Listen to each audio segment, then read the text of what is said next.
Ray optics कोणाचंच जवळजवळ कोणाचं झालेलं नाही, तरी पण काही प्रॉब्लेम येणार नाही. ते पुढचा भाग असल्यामुळं आणि वेव्हशी रिलेटेड असल्यामुळं रे आणि वेव्ह हे थोडे दोन बदलले तर सगळे जमेल तुम्हाला, काय प्रॉब्लेम नाही. मग ते चॅप्टर झालं नाही म्हणून टेन्शन घ्यायचं, हा चॅप्टर पूर्ण होईल व्यवस्थित. रे ऑप्टिक्स 10वी झालेलं आहे, 9वी झालेलं आहे. Ray of light, lenses, mirrors. Ray optics. Optics म्हणजे काय? ऑप्टिक्स दुकानदार असते, ऑप्टिक्स नाव असते optics. Lights related the study of optical phenomena म्हणजे reflection of light, refraction of light कुठलं असेल ते. The study of optical phenomena under the assumption that it travels म्हणजे light travels in a straight line as a ray. The light travels in a straight line in the form of ray is called as ray optics. शब्दच आहे ray optics. Ray of लाईटचा उपयोग करून जो study केला आहे ray of light, beam of light, त्याचं नाव काय? Ray optics. आणि वेव्ह ऑप्टिक्समध्ये light travels in the form of waves हा कन्सेप्ट वापरायचा. त्याचा उपयोग करून interference of light, diffraction of light, polarisation of light, reflection of light, refraction of light सगळे जे फिनॉमिना आहेत. फिनॉमिना ऑप्टिकल फिनॉमिना म्हणजे काय? Interference, diffraction, polarisation, reflection, refraction या सगळ्यांचं नाव काय? ऑप्टिकल. ज्याच्यामध्ये लाईटचा उपयोग होते ज्या ज्या फिनॉमिनामध्ये लाईटशिवाय एक्सप्लेन करता येत नाही तो फिनॉमिना म्हणजे ऑप्टिकल फिनॉमिना. दोन्ही पण ऑप्टिकलच आहेत, फक्त रे ऑप्टिक्स आणि wave optics. The branch of optics which uses main कुठलं आहे? दोन्ही branch of physics. The branch of optics which uses wave nature of light, which uses wave nature of light. कशासाठी? to explain reflection, refraction, interference, polarization and diffraction. To explain optical phenomena is called as wave optics. याच्यानंतर येथील पहिला point आहे. First point light as a wave. Light as a wave. Heading light as a wave.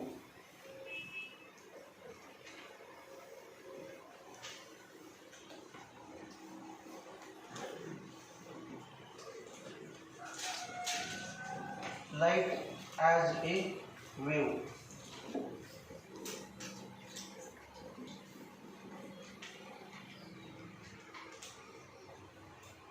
याच्यातील पहिला point बघा काय आहे. Light waves are electromagnetic waves. Light waves are electromagnetic in nature. पहिला पॉईंट काय? It is electromagnetic wave. It is electromagnetic wave. Electromagnetic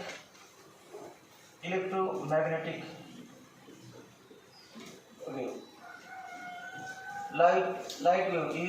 light is electromagnetic wave.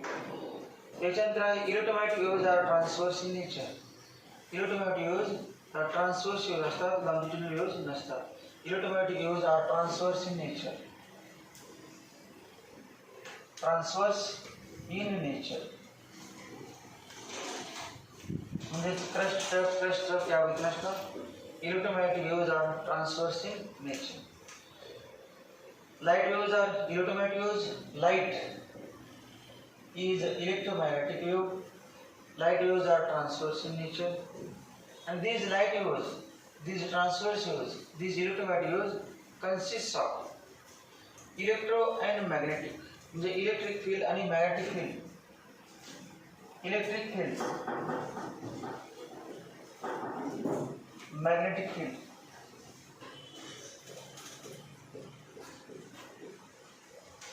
Electric field पण तुम्हाला माहीत नाही आणि मॅग्नेटिक फील्ड पण माहीत नाही, परंतु दोन्हींचे कॉम्बिनेशन करून असणारे वेव्ह बघायला लागतात. कारण 11मध्ये चॅप्टर आहे इलेक्ट्रोस्टॅटिक्स, त्यामध्ये इलेक्ट्रिक फील्ड आहे. नंतर दुसरा चॅप्टर आहे मॅग्नेटिक फील्डचा, तो आता 12मध्ये आहेच पुढे.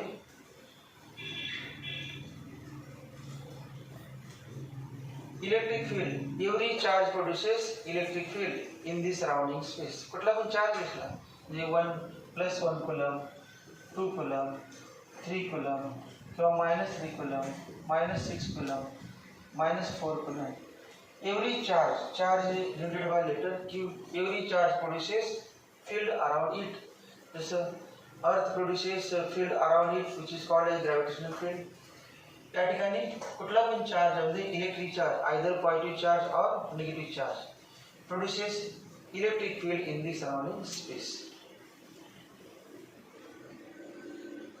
पण या ठिकाणचं जे फील्ड आहे या इलेक्ट्रोमॅग्नेटिक वेव्ह मध्ये, जो light travels from sun to earth in the form of electromagnetic wave, ही जी इलेक्ट्रोमॅग्नेटिक वेव्ह आहे त्याच्यामध्ये इलेक्ट्रिक फील्ड आहे, ते चेंजिंग इलेक्ट्रिक फील्ड आहे.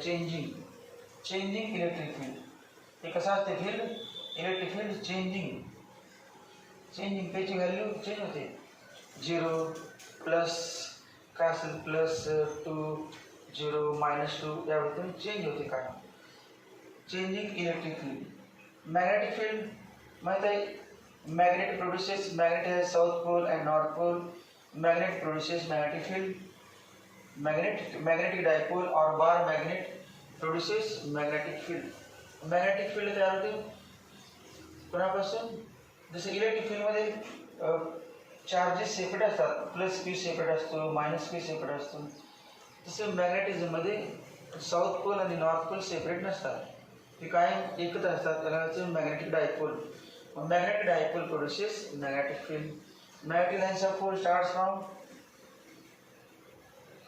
North pole and ends on south pole. त्याबद्दल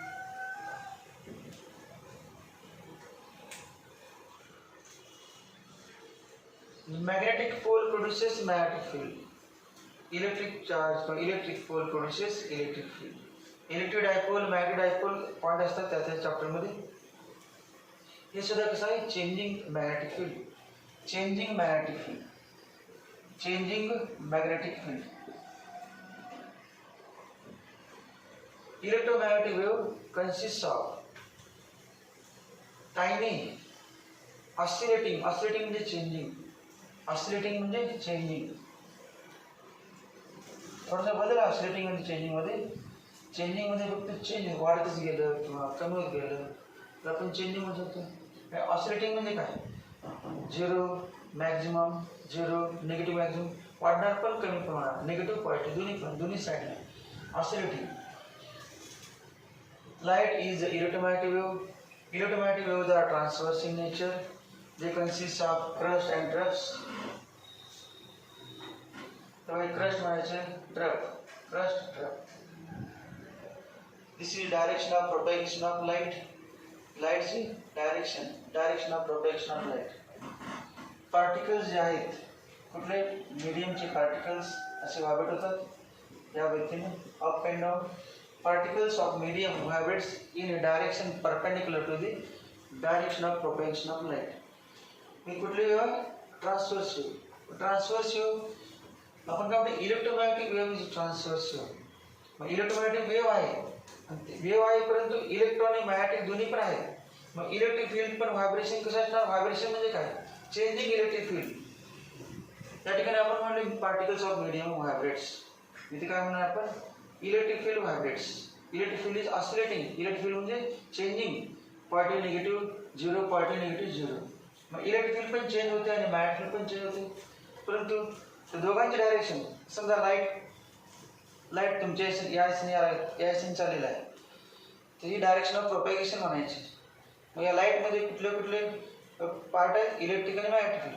मग इलेक्ट्रिक फील्ड कसं असणार, ट्रान्सव्हर्स. तर नाव जर ट्रान्सव्हर्स येऊ, मग इलेक्ट्रिक फील्डचे चेंजिंग असणार कसं, electric field maximum 0, negative maximum या व्यक्तीने इलेक्ट्रिक फील्ड इज चेंजिंग.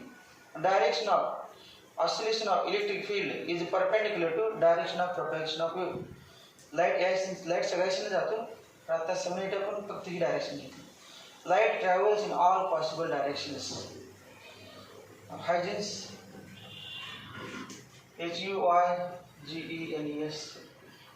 मग याचा उच्चार हायजेन्स वेव्ह थिअरी. हायजेन्स जे आम्ही 12वी ते तेव्हापासून ते हायजेन्स शब्द प्रत्येकाने समजा तुम्हाला कॉलेजमध्ये कुठलं सांगितलं असेल ते आपण म्हणणारच. मग आम्हाला जे शिकवलं ते आम्ही म्हणणार. काय नाव, Huygens wave theory of light. Huygens wave theory पुढे आहे. Huygens wave theory. Huygens wave theory of light. Scientist हायजीनने सांगितलं, light is emitted from the source in the form of waves. Light is emitted from the source in the form of waves. This light will travels in all possible directions with speed of light. आपले कसं explain चाललंय? Electromagnetic light waves are electromagnetic waves. Electromagnetic wave consists of oscillating electric field and magnetic field.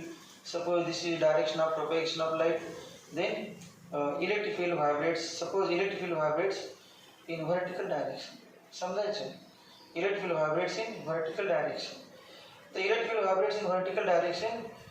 कुठली light फक्त या दिशेने चाललाय समजा, दुसरी कुठल्या दिशेने जात नाही, तात्पुरतं आपण एक्सप्लेन करायला पॉईंट. त्यासाठी समजा लाईट फक्त या एका दिशेने चाललेला आहे, सगळ्या दिशेने जातो समजायचं आता. कारण एका दिशेने कळालं तर सगळ्या दिशेने कळणार. इतकी कॉम्प्लिकेटेड आहे की सगळ्या दिशेने म्हटलं कळणारच नाही. एक डायरेक्शन फक्त व्हा. सपोज लाईट ट्रॅव्हल्स किंवा ही देखील एक दिशा. Suppose light travels in the direction. म्हणजे this is direction of propagation of light. Light is electromagnetic wave. Electric field असणार. Electric field, vibrations of electric field changing the vibrations or direction of changing electric field is supposing in the direction. The 0 plus 20, 0 minus 20 या पद्धतीने. Vertically upward आहे, vertically upward downward असले ना तर या पद्धतीने याला परपेंडिक्युलर पाहिजे. परंतु आपण आता फक्त वर्टिकल समजायला लागलो. आहेत भरपूर सगळ्या दिशेनं, या व्यक्तीने पण आहे, या सगळ्या दिशेनं आहे इलेक्ट्रिक फील्ड. आपण फक्त पहिल्यांदा काय समजा, इलेक्ट्रोमॅग्नेटिक वेव्हचं कन्सेप्ट करण्यासाठी इलेक्ट्रिक फील्ड व्हर्टिकल व्हायब्रेशन आहे, व्हर्टिकल ऑसिलेशन्स आहे या व्यक्तीनं. Crust sorry. But this electromagnetic wave consist of मॅट फील्ड ऑल्सो. मॅट फील्ड पण आहे आणि ते पण चेंजिंग आहे. परंतु मॅट फील्डच्या चेंजिंगची डायरेक्शन इलेक्ट्रिक फील्ड असं म्हटलं आपण. मॅट फील्ड असं असतं. इलेक्ट्रिक फील्डच्या चेंजिंगच्या डायरेक्शनला मॅट फील्डच्या चेंजिंगची डायरेक्शन परपेंडिक्युलर असते. मग आपण एक डायरेक्शन घेतली, समजा लाईट इकडे पण चाललं, कुठे पण असू दे. समजा हे इलेक्ट्रिक फील्ड आहे, हे मॅट फील्ड. असं पण इलेक्ट्रिक फील्ड आहेच की. हे इलेक्ट्रिक फील्ड तेव्हा परपेंडिक्युलर मॅट फील्ड. यामध्ये इलेक्ट्रिक फील्ड आहेच, त्याला परपेंडिक्युलर मॅट फील्ड. सगळ्यात दिसेल इलेक्ट्रिक फील्डला परपेंडिक्युलर मॅट फील्ड. यामध्ये लाईट चाललेलं आहे, समजा हे इलेक्ट्रिक फील्ड आहे, हे मॅग्नेटिक फील्ड. असं वरती लाईट चाललेलं आहे, हे इलेक्ट्रिक फील्ड, असं हे मॅग्नेटिक फील्ड. कुठे पण आहे लाईटच्या प्रोपॅगेशन डायरेक्शनला हे दोघे एकमेकाला परपेंडिक्युलर आहेत. Electric field in vertical upward vertical direction and magnetic field in horizontal direction. Both are perpendicular each other and they are also perpendicular to. एकमेकाला परपेंडिक्युलर आहेत आणि कुणाला perpendicular direction of propagation of light. Electromagnetic waves are transverse waves and they consist of tiny oscillating electric and magnetic fields which are perpendicular to each other and also perpendicular to direction of propagation of wave. या दोन तीन वाक्याबद्दल भरपूर माहिती आहे. थोडी थोडी लिहिली पाहिजे. जास्त झाली की परत अगोदर काय सांगितलं प्लॅन. पहिला ट्रॅक एक. Light is an electromagnetic wave. Light is an electromagnetic wave. Light is an electromagnetic wave. Light is an electromagnetic wave.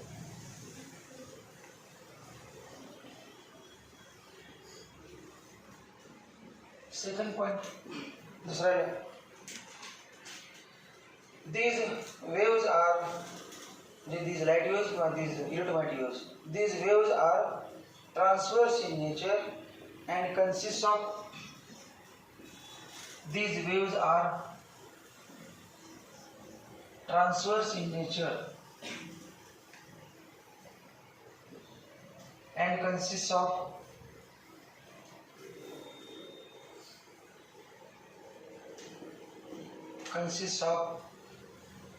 tiny means small, tiny oscillating electric and magnetic fields. Tiny oscillating electric and magnetic fields. Tiny means small, electric and magnetic fields. Tiny oscillating electric fields and magnetic fields. which are perpendicular to each other, which are perpendicular to each other, which are mutually perpendicular to each other, which are perpendicular to each other and also perpendicular to, which are perpendicular to each other, perpendicular to each other and also perpendicular to,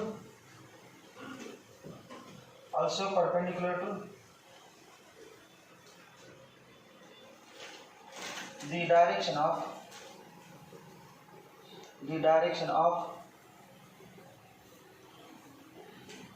propagation of waves, direction of propagation of waves. तीसरा point बघा, तीसरा एवढे explain केले. तिसरा पुढचा point, these electromagnetic waves do not require material medium for their propagation. या electromagnetic wave जेव्हा एका ठिकाणी दुसऱ्या ठिकाणी जात असतात, म्हणजे सन टू अर्थ येत असतात, त्यामध्ये मीडियम नाहीच तरी सुद्धा येतात. these waves do not require material medium for their propagation and also even they travel through vacuum. Vacuum मध्ये पास होतात, मटेरियल मेडियमची गरज नाही आणि व्हॅक्यूम मध्ये सुद्धा पास होतात. परंतु मटेरियल मधून पास होतात, मटेरियल मेडियमची गरज नाही म्हणजे नसले चालते, असेल तरी काय प्रॉब्लेम नाही. मटेरियल मीडियम मधून पास होतात पण नसले तरी चालते. They do not require material medium for their propagation. लिहा वाक्य, these electromagnetic waves do not require material medium for their propagation. These electromagnetic waves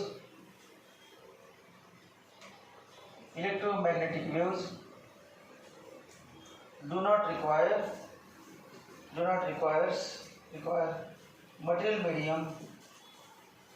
material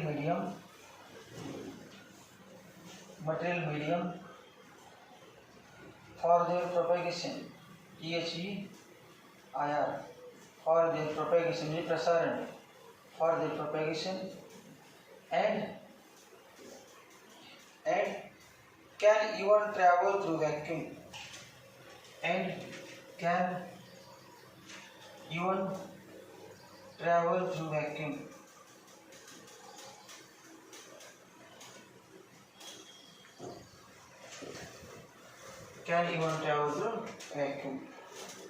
vacuum मधून पास होतात आणि मटेरियल मीडियमची गरज नाही.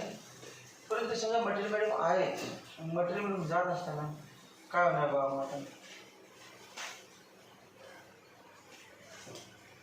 जेव्हा ते मटेरियल मीडियम मध्ये जातात तेव्हा त्यांची स्पीड चेंज होते. वेगवेगळ्या मीडियम मध्ये त्यांची स्पीड, व्हॅक्यूम मध्ये स्पीड आहे speed of light c = 3 × 10⁸ metre per second. वेगवेगळ्या मीडियम मध्ये मीडियम चेंज झालं की व्हेलॉसिटी चेंज होते, मीडियम चेंज झालं की व्हेलॉसिटी चेंज होते. These electromagnetic waves do not require material medium for their propagation and they can also travel through vacuum. So they can travel through vacuum. They do not require material medium for their propagation. 3.7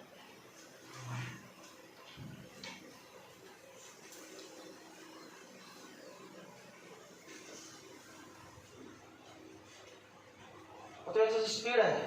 suppose light travels through material medium. Light ही glass slab आहे, glass slab असा glass slab घेतला आपण, या व्यक्तीने glass slab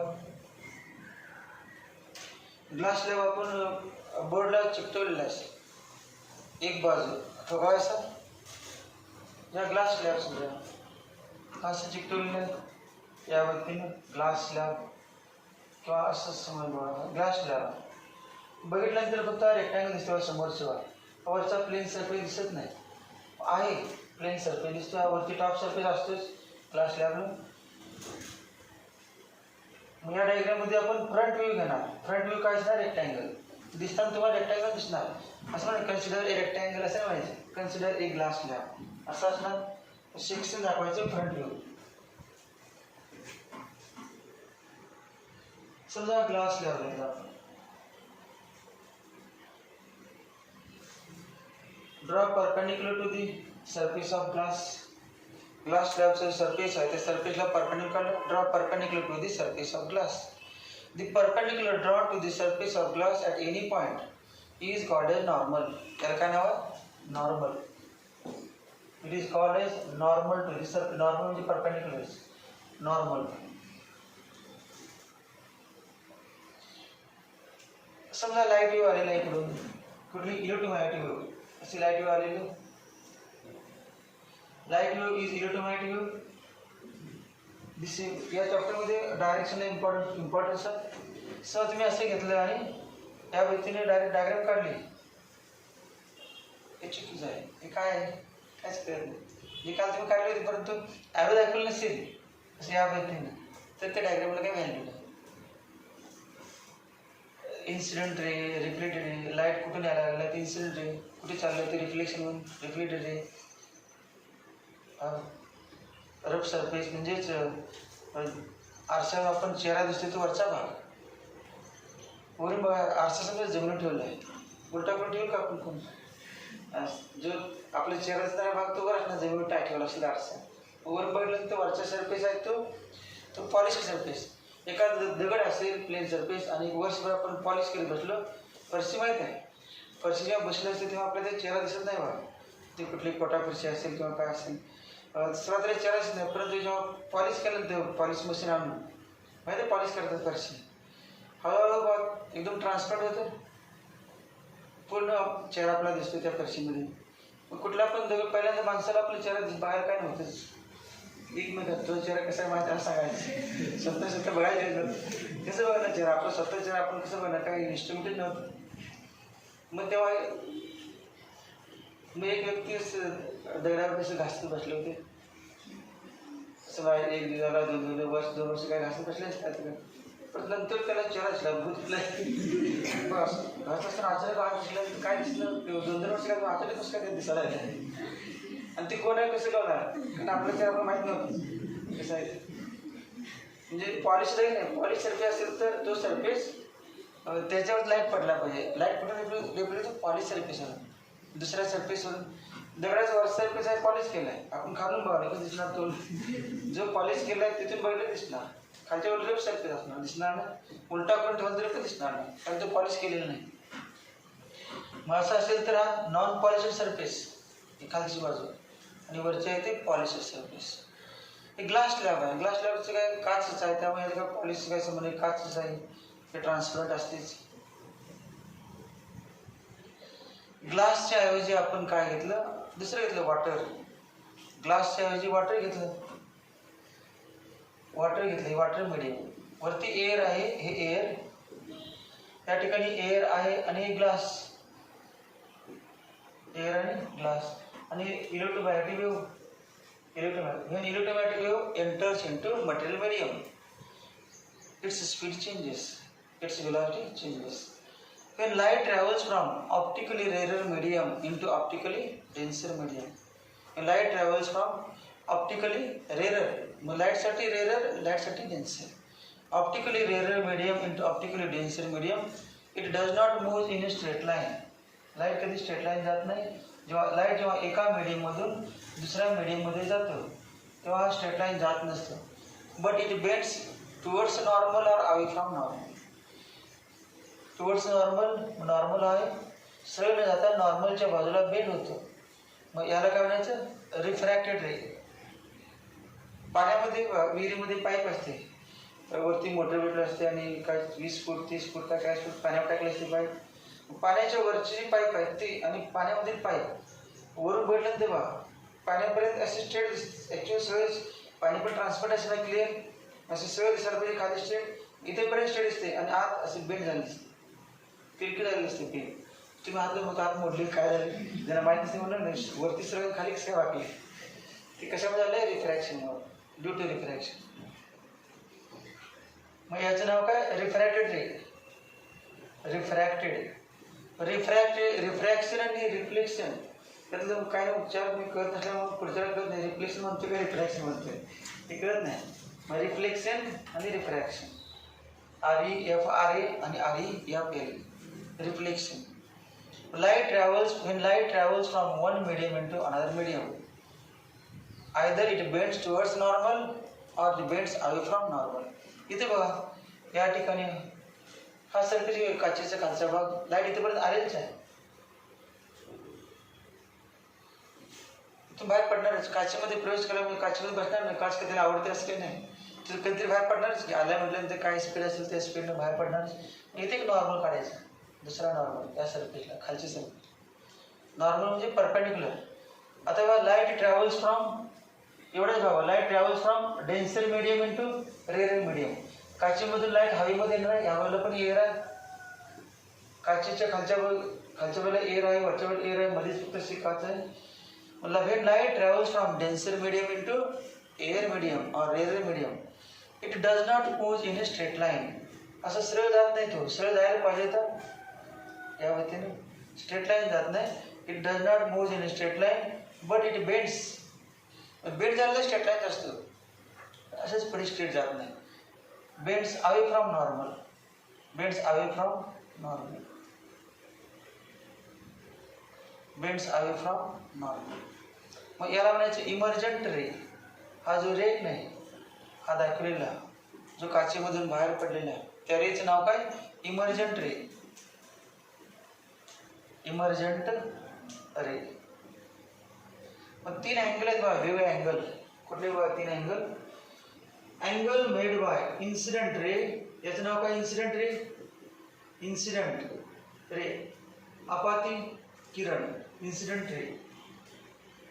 आपाती किरण म्हणजे येऊ दे आप इंसिडेंट रे. Incident ray. आणि angle made by incident ray with normal to the surface is called as angle of incidence. I angle of incidence होता पहिला अक्षर I is angle of incidence. तर हा जो रे आहे काच नसती तर रे कसा गेला असता बघा. काच जर नसती तर हा रे असा गेला असता ना, यावरती गेला असता सरळ, यासाठी गेला असता. जर ग्लास नसती तर मग याला म्हणायचं original direction. Original direction of incident ray. Original direction of incident ray. Incident रेची ओरिजिनल डायरेक्शन आहे. पण काच ठेवल्यामुळं काय झालं बघा, चेंजेस झाले डायरेक्शनमध्ये. इथून इथेपर्यंत गेला. मग या रेचं नाव काय? या रेचं नाव काय?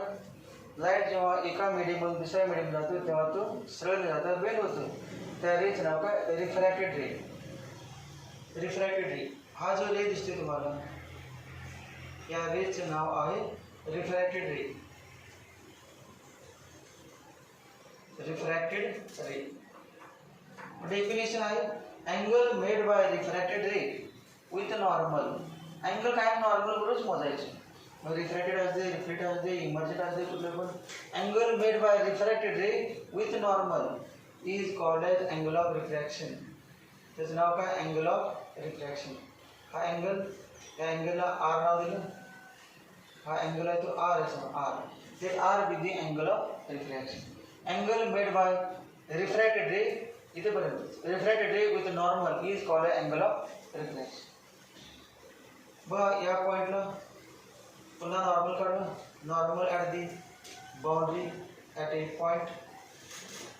when light travels from या लाईट रेला आपण काय म्हणायचं सध्या इन्सिडेंट रे. तर तेवढे बनणार इथून हा इन्सिडेंट रे आणि हा एवढे बघितले इन्सिडेंट रे रिफ्रॅक्टेड रे.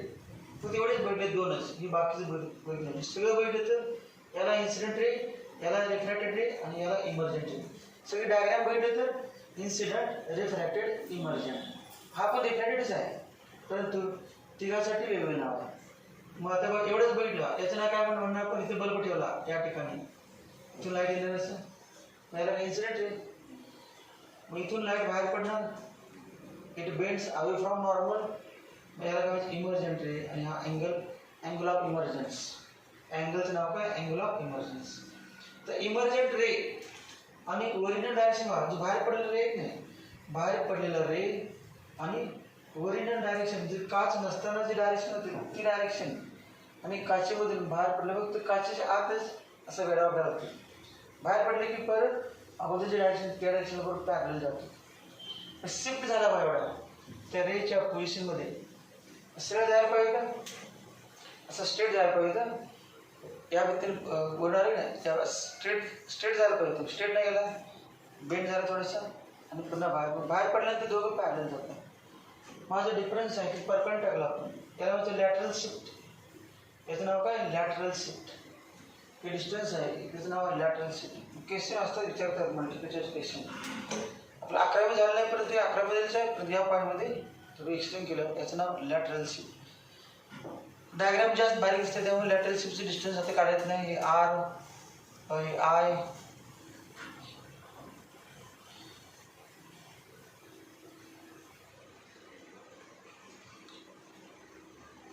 लाईट रे सरळ जायला पाहिजे होतं, सरळ ना तर बेट झाला. मग याला काय म्हणायचं, angle of deviation.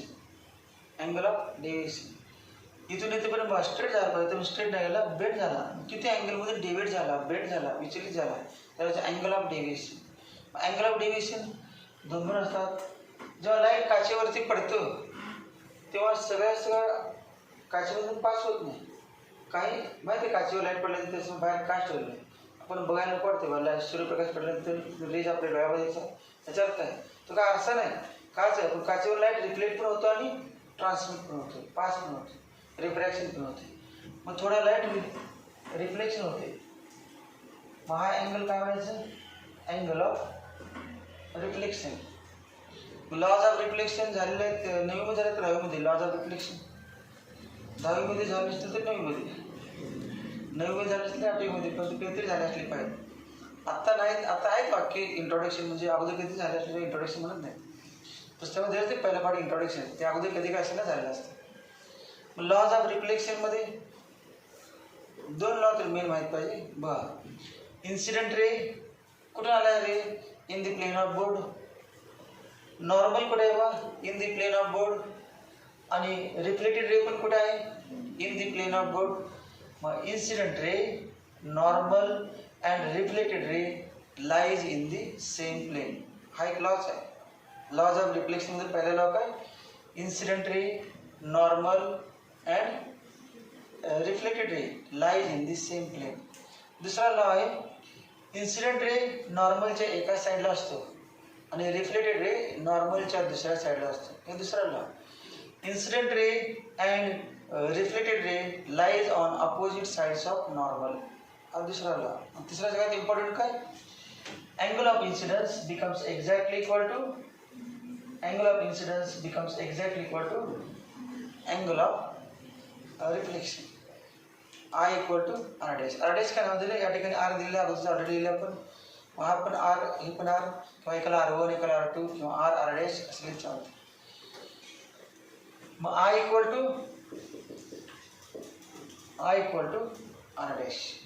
Angle of incidence equal to, when light is incident on the surface of transparent material like glass, some part of light is reflected and remaining part of light is transmitted.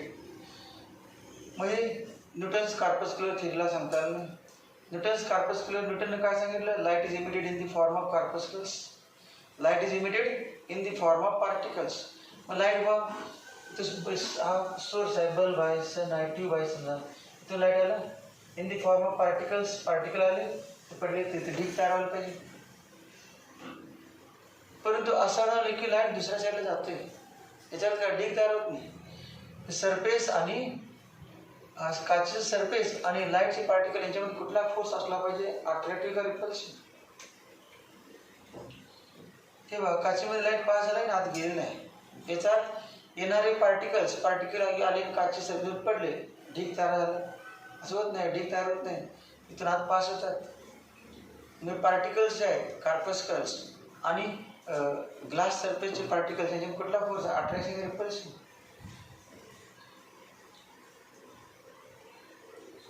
आत जायचं म्हणजे अट्रॅक्शनच पाहिजे. when light travels from air to glass, speed of light increases according to Newton. न्यूटनने काय सांगितलं, light जेव्हा rare मीडियममधून denser medium जातो तेव्हा वेग वाढतो. कशावरून, त्याने एक्झाम्पल घेतलं काचेचं. आणि वेग जर वाढत नसेल आत पास कसं होणार? पास व्हायला पाहिजे नाही. मटेरियलमध्ये आत पास व्हायचं पाहिजे म्हणजे काय, वेग वाढला पाहिजे असं सांगितलं. तर तिथे ढीग तयार झाल्याचं आत गेलं नसेल तर न्यूटन चुकीचं आहे. When light travels from rarer medium into denser medium, its velocity increases. चुकीचं आहे. There is attraction between glass surface and particles. आणि अट्रॅक्शन आहे म्हणजे वेग वाढत पाहिजे. अट्रॅक्शन अगोदर तेच वेग जास्त झाला पाहिजे अकॉर्डिंग टू न्यूटन. मग आता समजा परत असं आढळून आले की या सरफेसमधून थोडा लाईट कार्पस्कल रिफ्लेक्ट होत्या. कार्पस्कलचे पार्टिकल या दिशेने गेले. न्यूटनने काय सांगितलं, काचे सरफेस आणि पार्टिकल त्याच्यामध्ये अट्रॅक्शन आहे. मग न्यूटन आता सांग आता काय म्हणणार, अट्रॅक्शन आणि रिपल्शन. न्यूटनला विचारलं, पार्टिकल असे आले आणि यामधून गेले. मग काचेला जर पार्टिकल आवडले असतील तर ढीग त्या आत तर गेले असते, सगळे जायला पाहिजे. सगळे नाही, थोडे लांब गेले. याचा अर्थ काय, लांब गेले पार्टिकल आणि काच हे शत्रू झाले, रिपल्शन. मग ॲट ए टाइम काय रिपल्शन पण आहे. मग हे रिफ्लेक्शन एक्सप्लेन करायचं तर न्यूटन काय सांगितलं, to explain reflection of light from the surface from the reflecting surface Newton assumed that this corpuscles are repelled by the surface. Reflection explain करायला न्यूटन काय सांगितलं, लाईट जेव्हा मिररवरती पडतो तेव्हा कार्पस्कलचे पार्टिकल मिररवरून रिपेल होतात आणि त्यामुळे एकूण आले की आयसिंग जातात. नंतर सांगितलं की लाईट जेव्हा काचेवरती पडतो तेव्हा काच त्या पार्टिकलला अट्रॅक्ट करते. To explain refraction of light Newton assumed that the particles or corpuscles are attracted by refracting surface. पण ते चुकीचं झालं. एक तर अट्रॅक्ट व्हायला पाहिजे नाही तर एक तर रिपल, दोन्ही पण कसं असेल. Positive repulsion, positive attraction. Attraction पण आहे, रिपल्शन असं शक्यच नाही. एक तर अट्रॅक्शन पाहिजे तर एक तर रिपल्शन पाहिजे. मग हा पॉईंट त्याला एक्सप्लेन करता आला नाही न्यूटनला. मग आपण वेव्हमधून डायरेक्ट न्यूटनमध्ये गेलो. ती थिअरी आता सिलेबसला नाही. न्यूटन्स कार्पस्कल थिअरी पुस्तकात आहे पण डिलीट झालेलं आहे. त्याचा काही विचार करायला नको आपण. मग ते लक्ष ठेवा, याला म्हणजे लॅटरल शिफ्ट. परत MCQच्या वेळेस ते होईलच फॉर्म्युला. आता काय फॉर्म्युला घेत नाही, मेन पार्ट आपला बाजू ठेवायचा. जेव्हा मल्टिपल चॉईस क्वेश्चन आहे तेव्हाचे एक्झाम्पल असेल तेव्हा तो फॉर्म्युला एवढं डायग्राम लक्ष ठेवा. असेल आहे डायग्राम आणि हा लॅटरल शिफ्ट आहे. लॅटरल शिफ्ट काढायचा फॉर्म्युला असतो. लॅटरल शिफ्ट काढायचा आपलं पहिला तिसरा पॉईंट. तिसऱ्या पॉईंटमधलेच आपण एक्सप्लेन करायला हे काढलेलं होतं. तिसऱ्या पॉईंटसाठी तिसरा पॉईंट काय होतं, तिसरा पॉईंट जोडलेलं वेन लाईट लिहिलं होतं. अजून एक्सप्लेन करायचं आहे.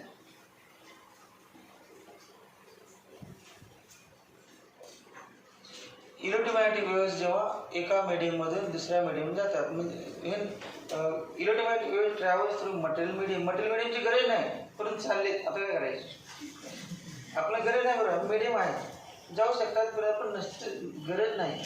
एखाद्या विद्यार्थ्याला दुसऱ्याचं बघायची गरज नाही परंतु बघायला त्याला लिस्ट लिहिणार की काय प्रॉब्लेम नाही.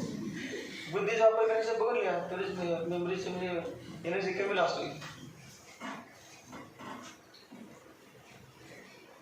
इलेक्ट्रोमॅग्नेटिक वेव्ह जेव्हा एका मीडियममधून एखाद्या मीडियममधून जातात तेव्हा त्यांचा स्पीड काय होतं, चेंज होतं. ते स्पीड किती चेंज होतं, किती कमी होतं कशावर अवलंबून आहे, refractive index of the medium. लय वाक्य the speed of light in a material medium depends upon the speed of light in a material medium. The speed of light in a material medium depends upon the speed of light in a material medium depends upon the speed of light. Small V असतो, V small काय असतो, V.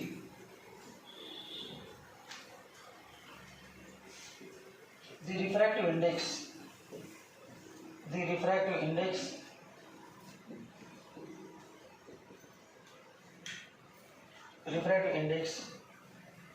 of the material of the medium.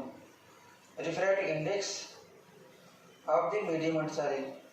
Refractive index of material of the medium or refractive index of the medium. Refractive index of the medium. Refractive index of the medium. क्युलॉटचं formula असं पण आहे, speed of light c equal to 1 upon root काय formula mu 0 epsilon 0 mu 0 epsilon 0 असा formula. आणि medium घेतला आपण, मीडियममध्ये 1 upon square root mu epsilon.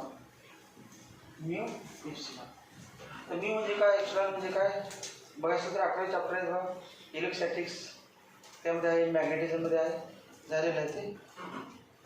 Mu म्हणजे परमिटिव्हिटी, म्यू म्हणजे परमिटिव्हिटी माहीत नसेल म्हणजे आत्ता म्हणायचं काय पडतो. म्यू परमिटिव्हिटी ऑफ मीडियम, मीडियममधून परमिशन, परमिटिव्हिटी, परमिएबिलिटी. म्यू म्हणजे परमिएबिलिटी आणि इप्सिलॉन म्हणजे परमिटिव्हिटी. इप्सिलॉन म्हणजे काय, परमिटिव्हिटी. परमिटिव्हिटी कोणासाठी असते, इलेक्ट्रिक फील्डसाठी. इलेक्ट्रिक फील्डला परमिटिव्हिटी असते. इलेक्ट्रिक फील्ड किती लाईन पास आहे, इलेक्ट्रिक फील्ड आलेलं आहे ते पास होईल मीडियममध्ये, परवानगी किती मिळणार, कमी लाईन्स पास होणार का जास्त पास होणार, त्याची परमिशन असते ते परमिटिव्हिटी. आणि मॅग्नेटिक फील्ड असेल, मॅग्नेटिक फील्ड लाईन्स पास होणार त्या मीडियममधून किती परवानगी मिळणार. व्हॅक्यूममधून तर इतके आहे, पण मीडियममध्ये किती मॅग्नेटिक स्पीड आहे म्हटलं तर light wave electromagnetic wave. Electric field आहे, मॅग्नेटिक फील्ड, लाईट चाललंय म्हणजेच काय कोण चाललंय. समजा क्लास केलं तुम्ही घरी जाणार, बरोबर दप्तर असणारच. समजा लाईट वेव्ह इलेक्ट्रोमॅग्नेटिक वेव्ह चालले ते बरोबर काय, इलेक्ट्रिक फील्ड असणार, मॅग्नेटिक फील्ड असणार. मग इलेक्ट्रिक फील्डला किती परवानगी मिळणार त्या मीडियममध्ये, मॅग्नेटिक फील्डला किती, मीडियमवरती अवलंबून आहे. As medium changes mu and epsilon changes. As mu and epsilon changes V changes. Velocity of speed of light in a medium depends upon permittivity and permeability. Mu चे नाव काय, परमिएबिलिटी. परमिएबिलिटी काय वाटलं, speed of light in material in medium depends upon refractive index of medium, common which in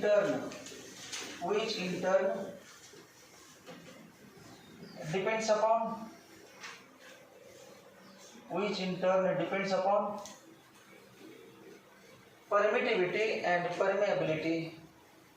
Depends upon permittivity and permeability of medium. Permittivity and permeability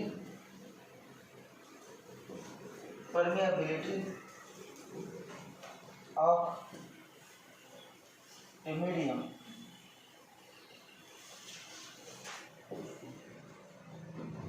चौथा point काय, speed कशा अवलंबून आहे ते रिफ्रॅक्टिव्ह इंडेक्सवरती अवलंबून आहे. आणि काय परमिटिव्हिटी, परमिएबिलिटी त्यावरती अवलंबून आहे. परमिटिव्हिटी, परमिएबिलिटी म्हणजे रिफ्रॅक्टिव्ह सगळे रिलेटेड एकमेकांना, सगळे एकमेकावरती अवलंबून. पुढचा पॉईंट पाचवाकडे, पाचवाच आहे का तिसरा चौथा, पाचवाकडे रिफ्रॅक्टिव्ह इंडेक्सची डेफिनेशन. म्हणजे refractive index is equal to असं घेतलं. 10वी मध्ये झालेच आहे रिफ्रॅक्टिव्ह इंडेक्स, डेफिनेशन झाले असेल.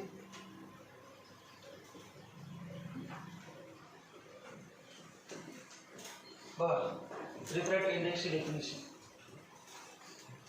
डायग्राम काढायची गरज नाही, फक्त थोडं जास्त करायचं पण डायग्राम तर डायरेक्ट इथे चालते.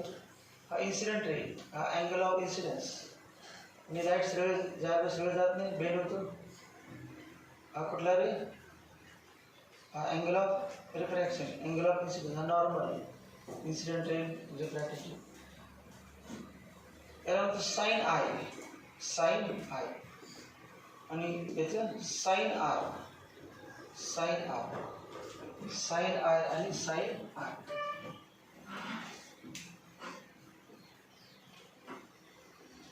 एक्सपेरिमेंट आहे, एक वुडन बोर्ड दिला असतो छोटासा आणि त्या वुडन बोर्डवरती टेबलवरती ठेवायचा तो वुडन बोर्ड. वुडन बोर्ड का तुम्हाला डायरेक्ट टेबल काय आपलं असं सन्माग लावलेलं नसते, प्लेन नसते. आपण डायग्राम काढताना काय होणार, पेन्सिल हात बसवते ना, जे गोल असेल तर टेबलला तो सेपरेट बोर्ड असतो छोटासा, आणि त्यावरती व्हाईट पेपर ठेवायचा, पिन लावून ठेवायचा, त्यावरती काच ठेवायची, काचेचं स्लॅब. ते हॉरिझॉन्टल असेल तर काच, तेच उभे केले की अर्धस्पंद डायग्राम. जे समोर एक्सप्लेन करता गेलं टेबलवरती, ते हॉरिझॉन्टल वरून बघायला, वरून बघायचं समोर बघायचं. असंही डायग्राम असं केलं, बोर्ड उभा केला तर काच काय होणार, तो वरचा टॉप सरफेस दिसणार, इकडून यावर दिसणार. या ठिकाणी 2 पिन फिक्स करायला असतात.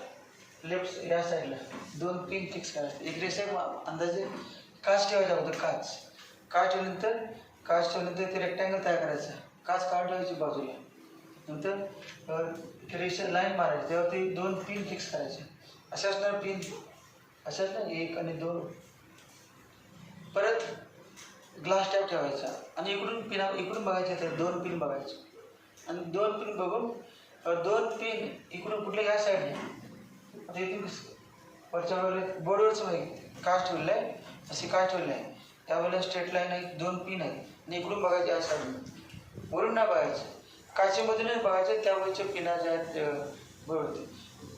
आणि काचेमध्ये बघून सरळ त्या 2 पिनच्या लाईनमध्ये येईल असते ना, आणि 1-2 पिन बघायचे काचेमध्ये आणि पिन फिक्स करायचे. पिन कुठे फिक्स करते बाहेर नाही, काचेमध्ये बघायचं आणि त्या लाईनमध्ये दिसेल असे पिन फिक्स करायचे. मग 2 पिन फिक्स करायचे आणि काच काढून टाकायची. असं आहे की वेगळीच वेगवेगळ्या प्रेशर दिसणार.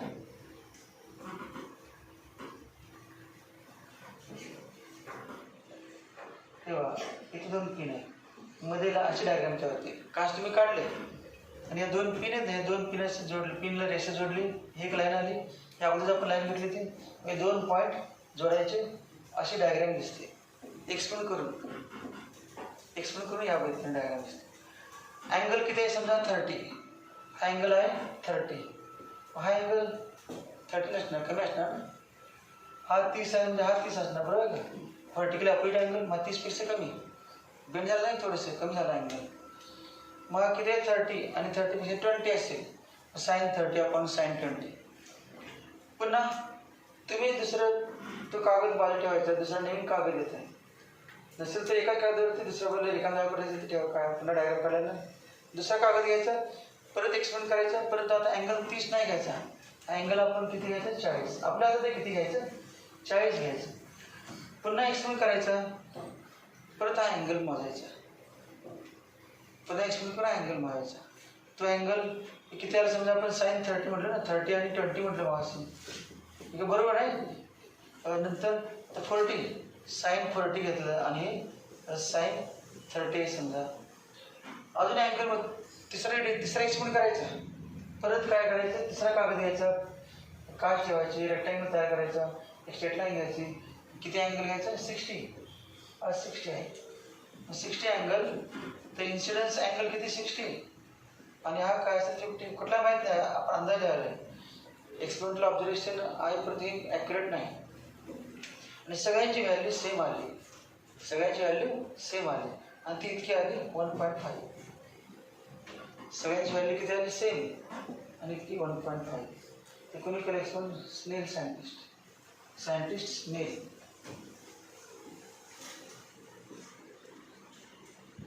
स्नेलने एक्सपेरिमेंट केलं आणि काय आढळलं त्याला, काय आढळलं, the ratio of sine of angle of incidence to the sine of angle of refraction for a given pair of media. Media कुठलं, एअर आणि काच नाही, काचेची गॅस आपण कुठं बघतोय, हवेतून बघतोय, पाण्यातून बघत नाही, हवेतून बघतोय. एक काच एक मीडियम आणि एअर दुसरे मीडियम.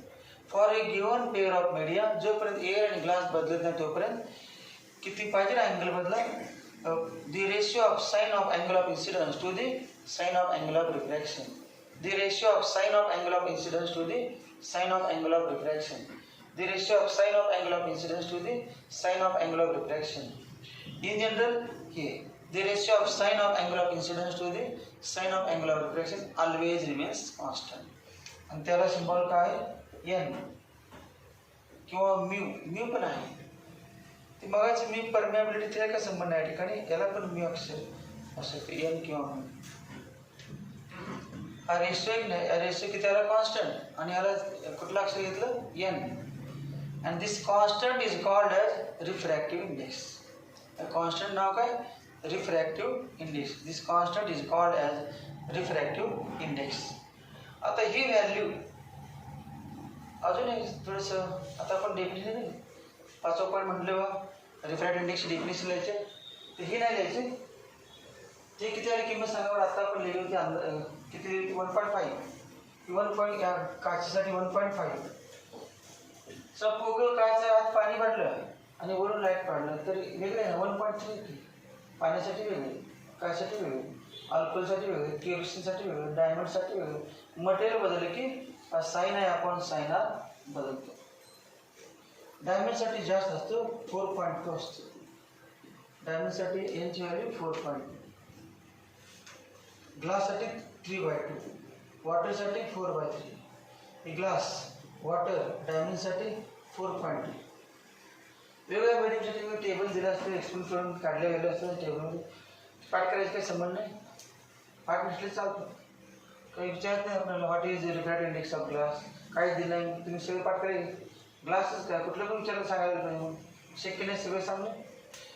त्यामुळे काही किमती विचारत नाही. पण तुम्हाला माहीत पडेल एक्सप्लेन, मी एक्झाम्पल फास्ट होण्यासाठी किती व्हॅल्यू आली 1.5. अजून दुसऱ्या पद्धतीने केले. स्पीड लाईटची स्पीड सांगा हवेत किती असतो, मग त्याला सिम्बॉल सी घेतला आपण. एअर आणि नंतर व्हॅक्यूम दोन्हीचे अप्रॉक्सिमेटली एवढेच आहे सीच. व्हॅक्यूम मधून लाईट हवेत आला थोडासा बदलते स्पीड, काय ते निग्लिजेबल असते, तर दोघं सेमच समजायचं. एअर म्हणून जर व्हॅक्यूम तुम्ही कायम काय यायचं 3 × 10⁸. हे व्हॅक्यूम आहे समजा, यावर काय व्हॅक्यूम आहे समजा, नंतर एअर आहे समजा सी आणि खाली व्ही. हिलाचे मोजायचे दोन्हीचे पण. हे आहे 3 × 10⁸ आणि हे आहे 2.5 × 10⁸. 2.5 × 10⁸. सोडू बघा किती येते, काढलेलं एक्सप्लोर करून व्हॅल्यू. हे किती 30/25 × 10⁻, कॅन्सल किती येत नाही ना, दुसरं कुठलं असते म्हणून 1. वॉटरसाठी 1.12 1.25 2 × 3/2. आता बरोबर आलं 1.5 1.5. रिफ्रॅक्टिव्ह इंडेक्सची दुसरी डेफिनेशन काय मग, refractive index of a material of a medium. Refractive index of material of a medium, because as medium changes, refractive index of material of medium is equal to the ratio of speed of light in one medium. ते vacuum म्हटले पण vacuum पाण्यामधून काच जात असेल तर तरी चालतं. The speed of light in ratio of speed of light in one medium to the speed of light in other medium. The speed of light in first medium to the speed of light in second medium. ते 1 2 असे लिहितात symbol. हे बघा 1 2 यावरून symbol. दहावीमध्ये तुमचं उलटं होतं का 1 2 असं होतं का सिम्बॉल असं 1 2 2 1 दहावीमध्ये. लाईट कुठून कुठे चाललं आहे, पहिल्या मीडियममधून दुसऱ्या मीडियममध्ये. सगळं लक्षात आहे की लाईट पहिल्या मीडियममधून दुसऱ्या, पहिला अगोदर लिहायचा दुसऱ्या नंतर. ते 1 लिहायचं आणि 2 इथे पण लिहिलं असते काय असं या ठिकाणी काय ठिकाणी लिहिलं असतं 1 2 त्या होते 1 2 इक्वल टू हे असे लिहितात V1/V2 V1/V2. तर 1 2 लिहिले म्हटल्यानंतर V1/V2. Speed of light in one medium to the speed of light in other medium. हा जो रेशिओ आहे तो रेशिओ म्हणजे काय, refractive index of that pair of medium. त्या मीडियमचं रिफ्रॅक्टिव्ह इंडेक्स. पण त्याला रिलेटिव्ह म्हणायचं, ते ॲक्च्युअल खरी रिफ्रॅक्टिव्ह इंडेक्स नाही. कारण मग पाणी आहे, सेपरेट सेपरेट इथे याला व्हॅक्यूम म्हणते. Vacuum refractive index of glass with respect to vacuum. Light कुठून आलं? व्हॅक्यूम मधून काचेमध्ये गेला तेव्हा व्हॅल्यू येते सी अपॉन हे उपयोगाच्या 11वी झालेलं नाही आणि आता पण झोपायला 11वी झालं नाही. परत झोपायला गेलेच. जे चान्स होता ऐकायचं बिन पैसे फुकट मिळालेलं आहे 11वीमध्ये ते पण घालून बसणार.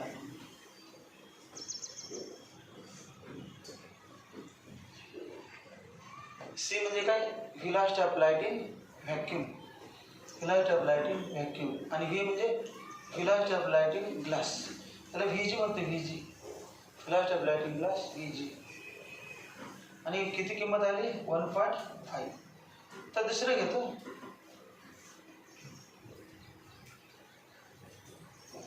व्हीजी झालं. दुसरं medium refractive index of water with respect to खाली येतो व्हॅक्यूम. व्हॅक्यूम लाईट नसते आता सध्या आपल्याला समजण्यासाठी झालं. व्हॅक्यूम इक्वल टू सांगा बरं तर सी अपॉन व्ही डब्ल्यू. या डायग्रामला नाही पाणी घ्यायचं आहे. याच्यावरची पाणी घ्यायचं. हे घेतले काच काढून टाकायची पाणी घ्यायचं आणि पुन्हा एक्सप्लेन करायचं तेव्हा व्ही डब्ल्यू. ते वास्तविक कसं असायचं? लाईट जेव्हा व्हॅक्यूममधून काचेमध्ये जातो तेव्हा त्या काचेचा रिफ्रॅक्टिव्ह इंडेक्स किती असतो? सी अपॉन व्ही जी. लाईट जेव्हा व्हॅक्यूममधून दुसरी डायग्राम आहे. लाईट जेव्हा व्हॅक्यूममधून पुढे जातो पाण्यामध्ये जातो तेव्हा त्या पाण्याचा रिफ्रॅक्टिव्ह इंडेक्स 1.3 असतो. पाण्याचा रिफ्रॅक्टिव्ह इंडेक्स 1.3. लक्षात ठेवा. लाईट जेव्हा व्हॅक्यूममधून काचेमध्ये जातो तेव्हा ते भागाकार किती येतो? 1.5. लाईट जेव्हा व्हॅक्यूममधून पाण्यामध्ये जातो तेव्हा हा अँगल घेतला आय, आर रेशो काढला आणि तो किती आला? 1.3. तो फॉर सी अपॉन व्ही जीची पण 1.3 व्ही डब्ल्यूची 1.3. आता समजा तिसरी डायग्राम बघा. तिसरी डायग्राम लाईट पाण्यामधून काचेमध्ये चाललेला आहे. तेव्हा नॉर्मल पाण्यामध्ये बल्ब ठेवला आपण तो लाईट चाललेला आहे आणि तो सगळं जाता भेट झाला आणि हा अँगल. वरती काय सांगा? वॉटर आणि ग्लास. 3 डायग्राम वेगळे. हे सगळे फॉर्म्युले मल्टिपल चॉईस क्वेश्चन आहेत. ते भरपूर असतात. याच्यावर पण आता नाही या चॅप्टरमध्ये आहे परंतु पॉईंट डिलीट झाला. या चॅप्टरमध्ये पॉईंट नाही त्यात आपण एक्सप्लेन काढूया. पण अगोदर झालेले काहीतरी एक्झाम्पल शिकले पाहिजे सगळे. जे झोपायला लागले त्याने बघा लाईट कुठून कुठे चाललाय. लाईट त्यांनाच माहिती की आपण कुठून कुठे चाललोय. आपण आता किती टक्के झोपले माहिती आहे हे कसं सांगणार? लाईट कुठून कुठे चाललंय? हवेतून काचेमध्ये. तेव्हा या काचेचा रिफ्रॅक्टिव्ह इंडेक्स किती? 1.5. अँगल किती पण बदला 1.5 फिक्स. 15 घ्या, 20 घ्या, 25 घ्या, 30 घ्या, 40 घ्या, 50 60 घ्या, 70 घ्या, काय पण घ्या. फक्त घ्यायचं नाही. जसा आला तसाच जाईल. तेव्हा बेंड होत नाही. जेव्हा सरफेसला नॉर्मल एसिड करतोय ना आपण सरफेसला नॉर्मल. समजा आपण काचेवरती लाईट पडला डायरेक्ट व्हर्टिकल. डायरेक्ट आपल्या डोळ्यात उलटा आहे ना मग तेव्हा असं रिफ्लेक्शन डायरेक्ट 180 मधून रिव्हर्स होतं.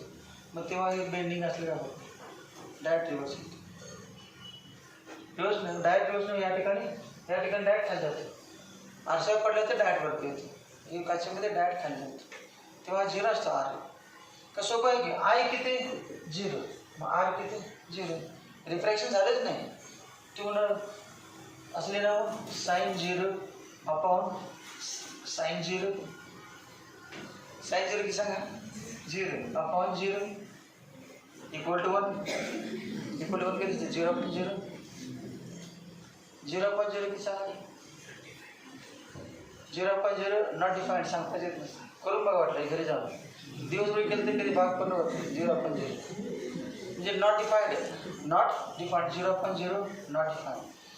म्हणजे Snell's law is not applicable for this रे.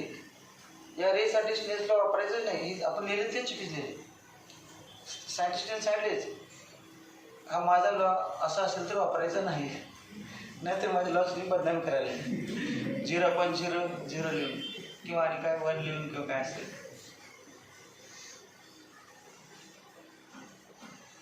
मग लाईट जेव्हा हवेतून काचेत जातो तेव्हा रिफ्रॅक्टिव्ह इंडेक्स किती काचेचा 1.5. लाईट म्हणजेच symbol NVG.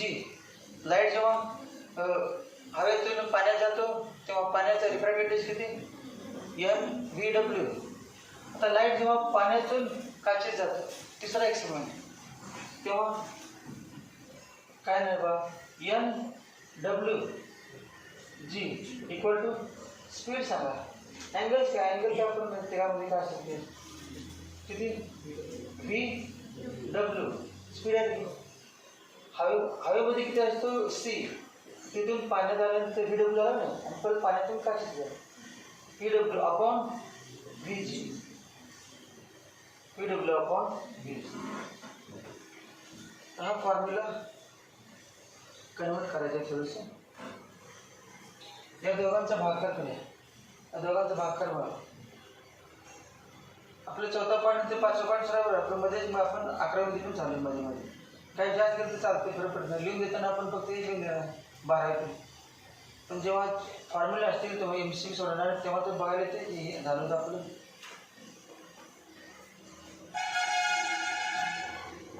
VW upon VG कधी येईल सांगा बरं. दोघांचा भागाकार कसं करायचं. VW अपॉन VG करत ते परत करा नंतर उलटी करायचं. मग काय ना NGV upon NWV equal to C upon VG C upon VW equal to VW upon VG.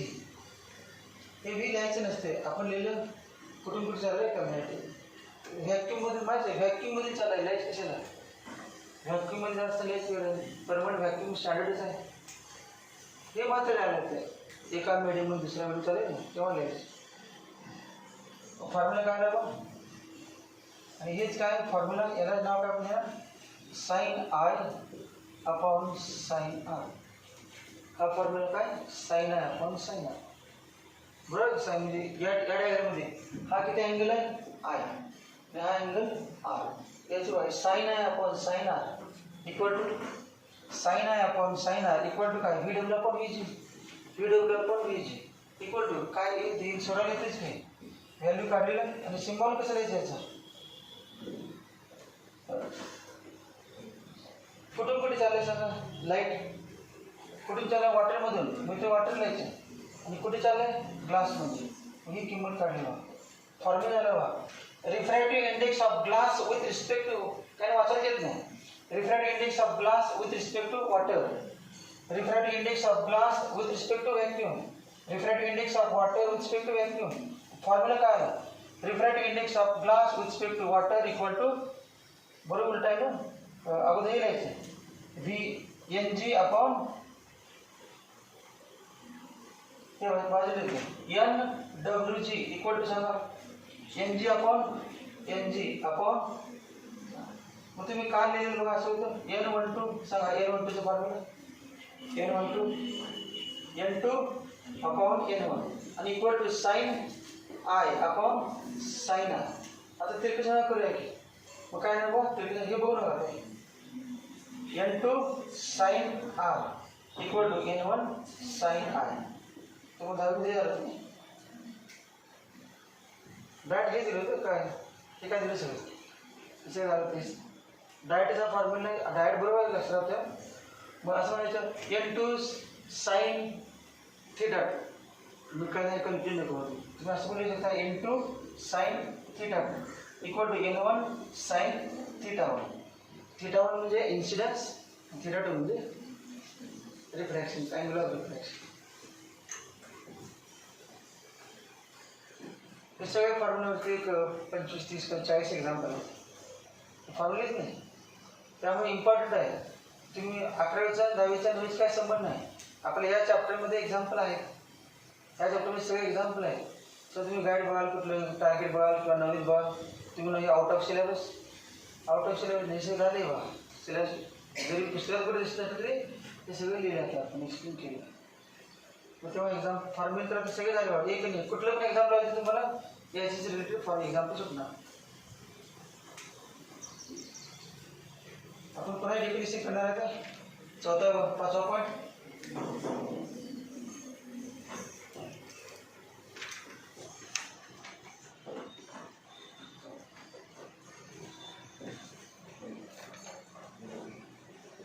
पाचवा point,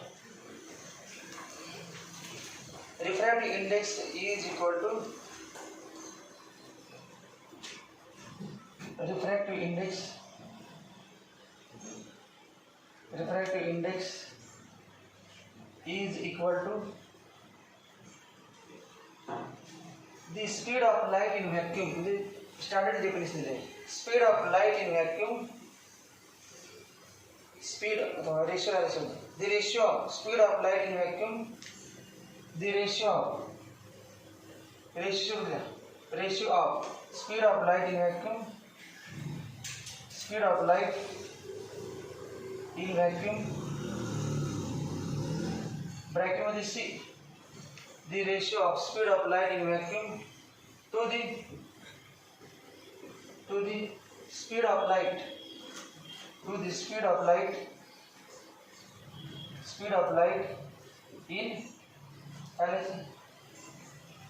in medium, speed of light in medium, bracket मध्ये V, the ratio of speed of light in vacuum to the speed of light in medium.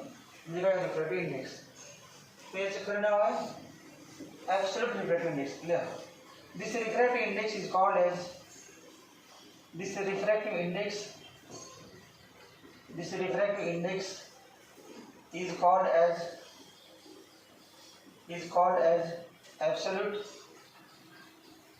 absolute refractive index.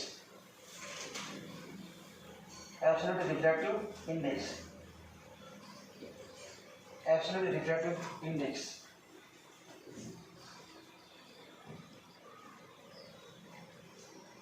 खालच्या वेळेला refractive index of vacuum is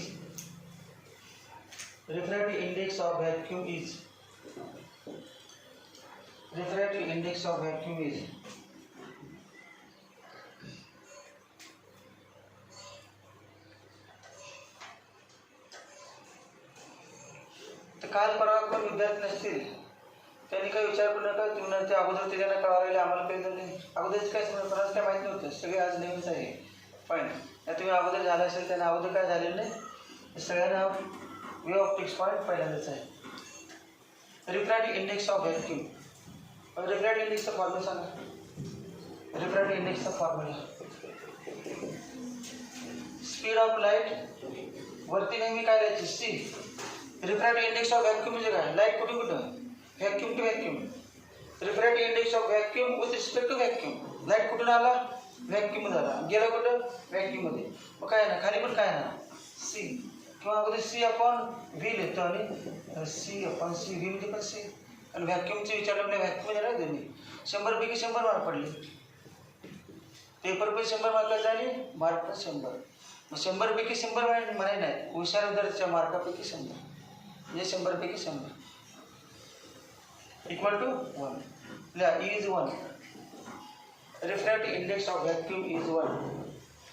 लिहिलं का, refractive index of vacuum is 1. खालच्या वेळेला refractive index of air, refractive index of air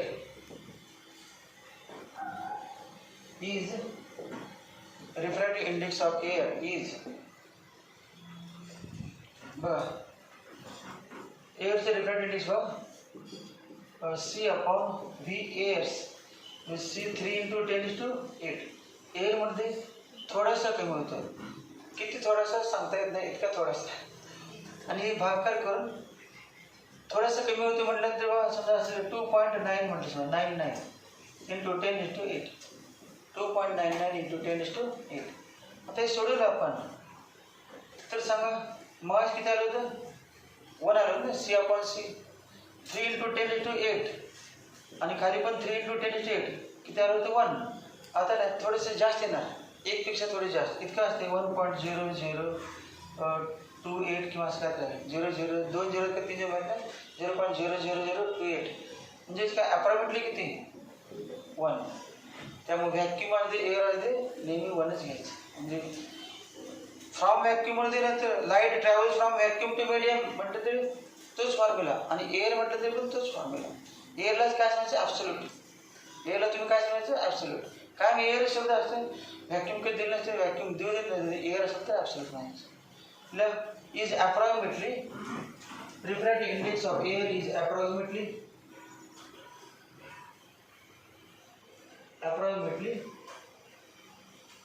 1. Approximately 1. खालच्या relative refractive index. Relative refractive index. Relative refractive index ब्रॅकेटमध्ये N12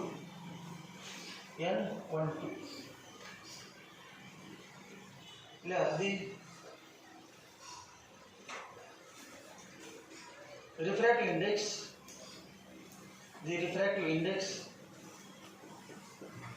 index of second medium medium 2 refractive index of medium 2 with respect to medium 1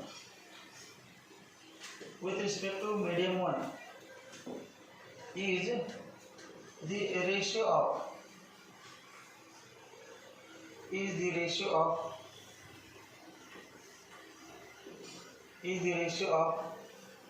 speed of light in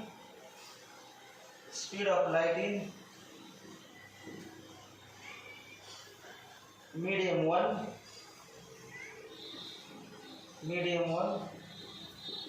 to the speed of light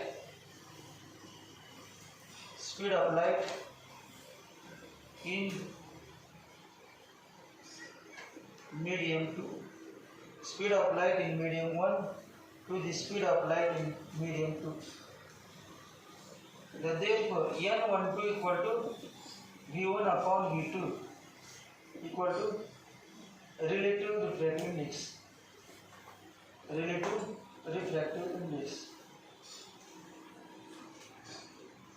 दोन मिडियमची comparison असेल तर relative आणि air किंवा vacuum मध्ये चालू असेल तर रिलेटिव्ह नाही ॲब्सोल्यूट म्हणायचं.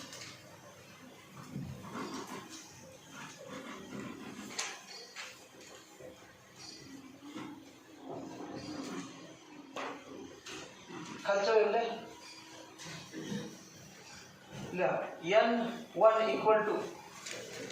N1 equal to absolute refractive index of medium 1.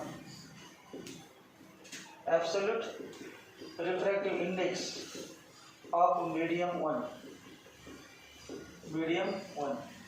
equal to C upon V1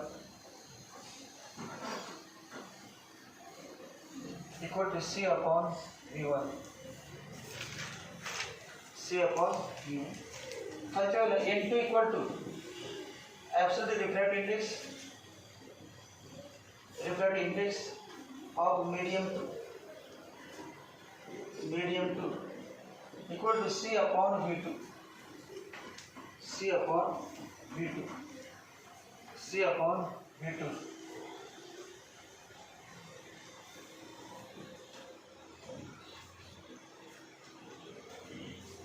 खालच्या वेळेला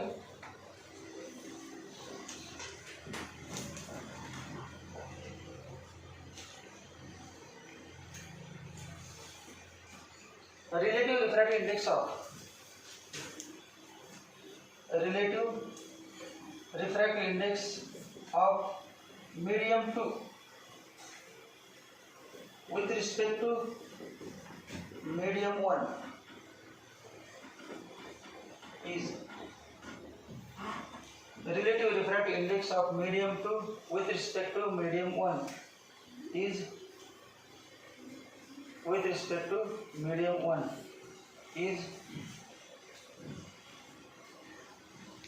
N12 equal to V1 upon V2. Light पहिल्या मीडियम मधून दुसऱ्या मीडियम जातो त्याला V1 upon V2 V1 upon V2. आता बघा याच्यामध्ये हे N1 आहे, N2 आहे. समजा पुढे तुमची जागा शिल्लक असेल, N1 इक्वल सी आपण V1 लिहिली, जागा शिल्लक असेल तर आपण असं म्हणतो V1 इक्वल सी आपण N1 लिहा. वरती जागा शिल्लक त्या ठिकाणी V1 equal to C upon N1 वरती. या ठिकाणी पण पुढे जागा शिल्लक असेल त्या ठिकाणी V2 equal to C upon N2. V2 equal to C upon N2. आता दोन्ही किमती या ठिकाणी therefore N12 equal to C upon N1 upon C upon N2. therefore N12 equal to N2 upon N1. N12 equal to N2 upon N1. N2 upon N1. N2 upon N1.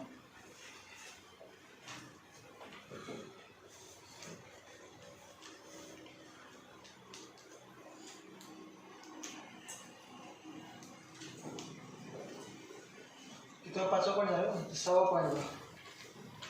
6वा point.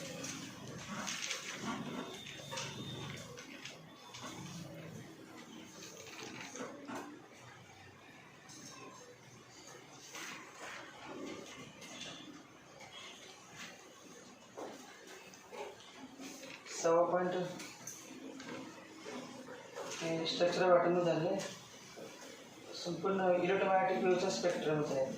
6वा point बघा. सगळ्यात electromagnetic वेव्हचा spectrum म्हणजे काय, electromagnetic वेव्हचे वेगवेगळे wavelength असतात आणि त्याचं अरेंजमेंट आहे. सगळ्यात लेफ्ट साईडला पहा, हे बघा या ठिकाणी जो गॅमा रेज, गॅमा रेज सगळ्यात अगोदर काय ना गॅमा रेज. गॅमा रेज नंतर एखादं फ्रॅक्चर झालं असेल तर काय करतात, एक्सरे करतात. मग गॅमा रे नंतर x rays, x rays x ray. Gamma rays harmful आहेत, एक्सरेज पण हार्मफुल आहे. परंतु एक्सरे काढण्यासाठी काय बघा, समजा कुठं हात आता बोटांचे काही फ्रॅक्चर आहे, फोटो काढायचे, हात दिवसात बाजूला काढतात. तुम्ही काय केलं नाही म्हणणार.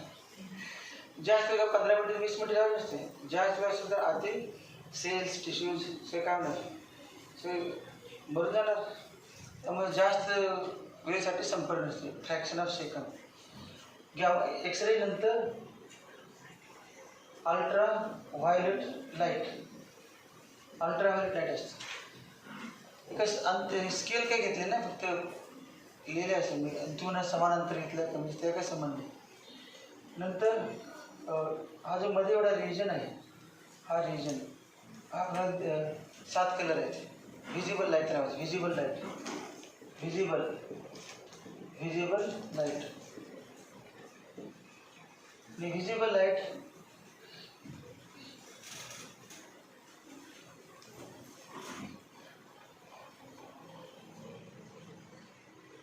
अल्ट्रावायलेट थोडंसं पुढे घेतो, डायरेक्ट घेतलं. व्हिजिबल समजा X rays, gamma rays, X rays, ultraviolet. अल्ट्रावायलेटची वेलेंथ काय तर असणार व्हिजिबलपेक्षा कमी. रिजन असं दाखवूया, हे 4000 ते 400 ते 700 नॅनोमीटर, 400 ते 700 नॅनोमीटर रेंजमध्ये व्हिजिबल लाईट असते. Visible light, visible light. त्यानंतर पुढे कोण यावं, हा कुठला अल्ट्रा व्हायलेट म्हणजे व्हायलेट लाईट असते. व्हायलेट या ठिकाणी व्हायलेटच्या अगोदर अल्ट्रा म्हणजे व्हायलेटचं violet light is not ultra violet, त्या अगोदरचं अल्ट्राव्हायलेट रिजन असतं. हे समजा नाव दिलं आपण रिजनला, gamma rays, X rays, ultraviolet region, visible region, violet. आणि या ठिकाणी रेड, रेडचं पुढचं जे आहे तो इन्फ्रारेड. तर इथे कुठं असं ठराविक रिजन हा इन्फ्रारेड लाईट, इन्फ्रारेड लाईट ठराविक रिजन असतो. या रिजनमधील वेवलेंथ असणाऱ्या फ्रिक्वेन्सी असणारा इन्फ्रारेड असतो. इन्फ्रारेडच्या पुढचा असतो मायक्रोवेव्ह रिजन. मायक्रोवेव्ह रिजन कुठला रिजन असतो? Microwave region. Microwave region last कुठला? Radio waves. Radio waves.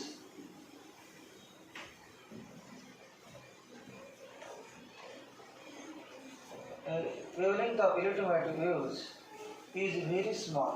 Wavelength of electromagnetic waves is ranging from range. काही विद्यार्थ्यांना 0 मार्क असतात, काही विद्यार्थी 100 मार्क. रेंज किती आहे? वर्गामध्ये 0 पासून 100 अशी सगळी व्हरायटी आहे. मग काही वर्गामध्ये फक्त 70% वरचे मार्क पडणारे विद्यार्थी असतात, काही वर्गामध्ये 90 ते 100 असे मार्क पडणारे विद्यार्थी असतात. ते रेंज शॉर्ट रेंज आहे बा. 90 ते 100 फक्त 10चा फरक. हे ना 0 पासून कुठली पण व्हरायटी आहे, त्या दुकानाशी मिळते व्हरायटी मिळते, कुठलं पाहिजे नको असते व्हरायटी मिळते. रेंज काय असते? इलेक्ट्रोमॅग्नेटिक वेव्हच्या वेव्हलेंथची रेंज. वेव्हलेंथची range very small wavelength. Very small wavelength आणि व्हेरी स्मॉल वेव्हलेंथचं unit 10⁻15 metre. About 10⁻15 metre. About 10⁻15 metre. 10⁻15 metre न्यूक्लियसची साईज असते. Size of nucleus 10⁻15 metre. मग याला काय? 1 फर्मी. याचं नाव काय? 1 fermi unit. 1 fermi equal to 10⁻15. त्याला म्हणतात फेम्टोमीटर. त्याला म्हणतात फेम्टोमीटर. व्हेरी स्मॉल कुठलं? फेम्टोमीटर. कोणाची व्हेरी स्मॉल असणार? वेव्हलेंथ गॅमा रेजच्या खाली या साईडला सगळ्याचे गॅमा रेज हे सगळे ते व्हेरी स्मॉल असतात. 10⁻15 मीटर. टू व्हेरी लार्ज पण आहे रेडिओ वेव्हची. व्हेरी लार्ज वेव्हलेंथ रेडिओ वेव्हची ती असते of the order of kilometre. Very large of the order of kilometre. 1 kilometre, 1.5 kilometre, 2 kilometre, 3 kilometre इतकी वेव्हलेंथ. म्हणजे 1 क्रस्ट आणि 1 ट्रक 1 किलोमीटर असते रेडिओ वेव्स.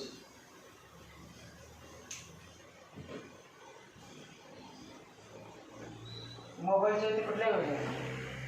Radio waves. नाही तर समजा छोटे असेल 1 सेंटीमीटर, तिथून जायला बोलल्यानंतर तुमच्या वेळेला जाणू शकत नाही. स्पीड ऑफ लाईटच आहे, परंतु रेडिओ एकच वेळ मोठे एकदम.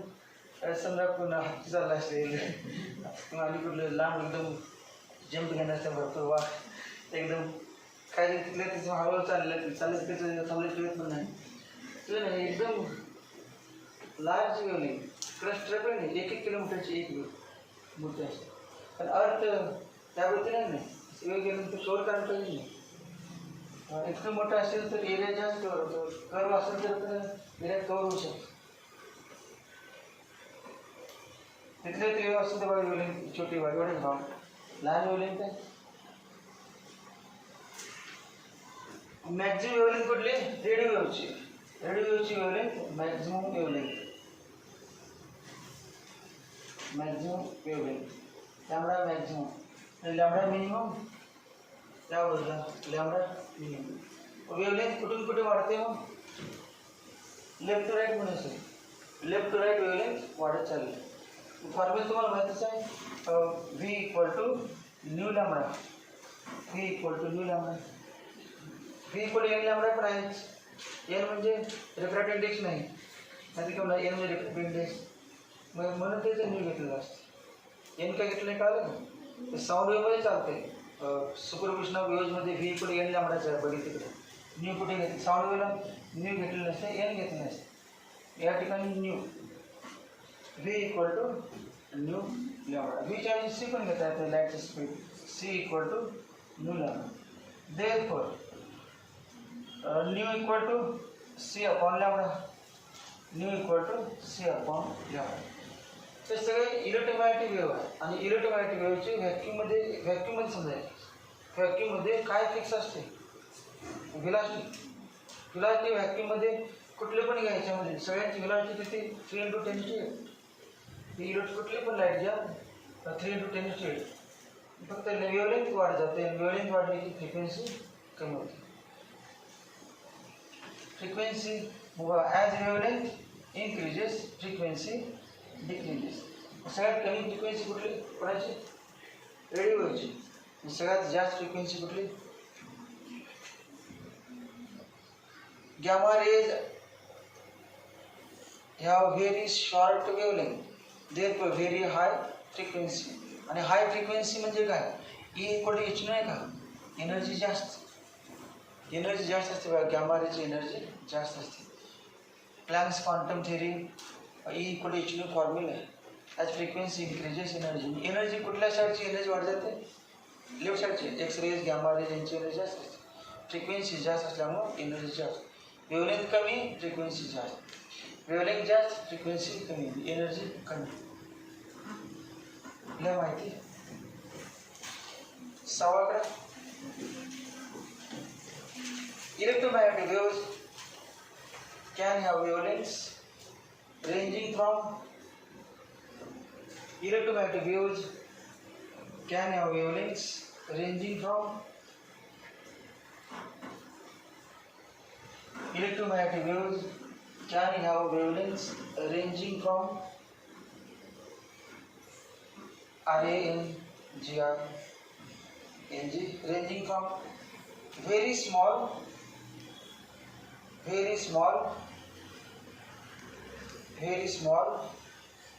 comma ranging from very small comma smaller than a femtometer very small comma smaller than a femtometer smaller than a femtometer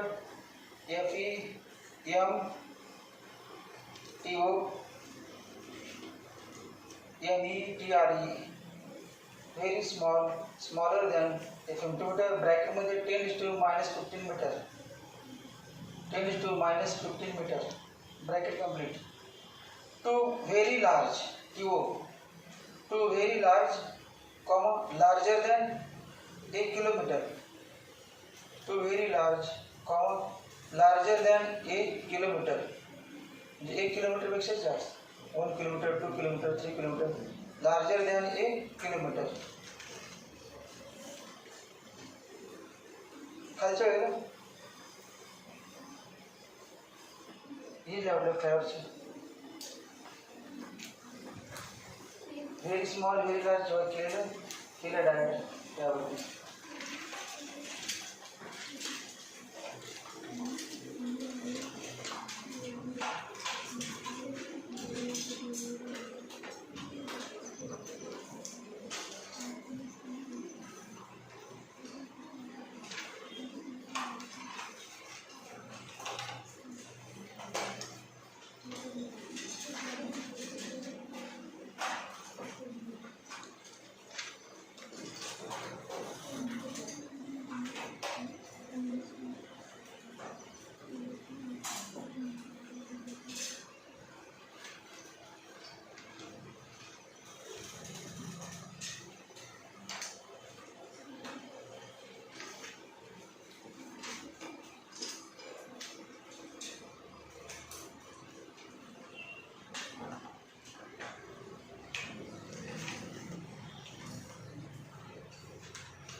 gamma raise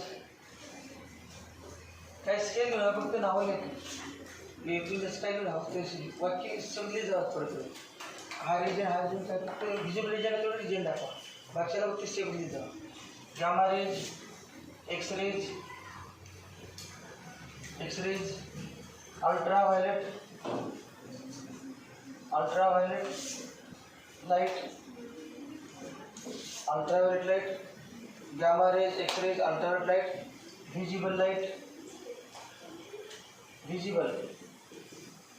visible light visible चा हे व्हायलेट म्हणा आणि विजिबल चे रेड कारण आपलं व्हिजिबल जास्त इम्पॉर्टंट असतं. तर व्हिजिबलचं कारण कुठलाही माहिती आहे VIB GYOR 7 केलं. त्या पुढचं आता इन्फ्रारेड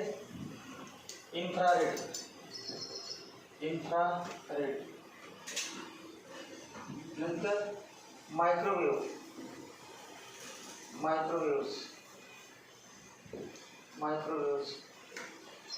लास्ट रेडिओ वेव्स.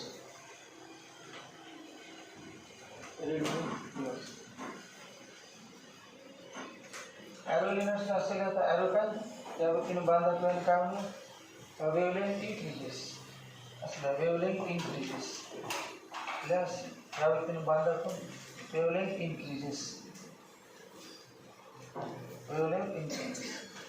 आणि दुसरा ॲरो खाली लिहूया frequency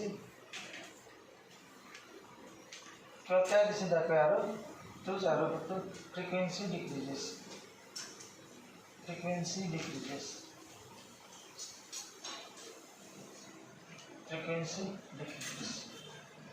Wavelength increases, frequency decreases.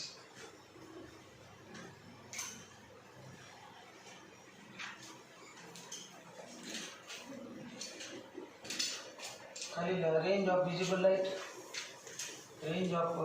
light is 400 nanometer to 700 nanometer. काही ठिकाणी 350 ते असं पण लिहिले असतं. ते काय विचार करतात वेगळं सगळं लिहिलेलं असतं तर त्या ठिकाणी वेगळं लिहिलं. म्हणजे काय विचारतात आपल्याला MCQ किती आहे 400 वेगळं असल्यामुळे कसं विचारतात.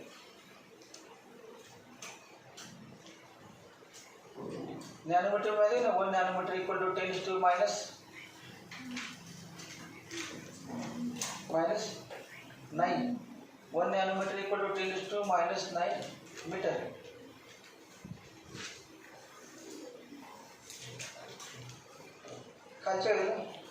The different colors of light are due to different wavelengths of the waves.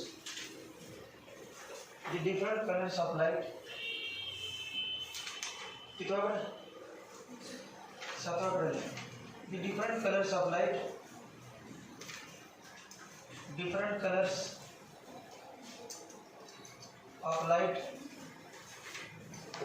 are due to different wavelengths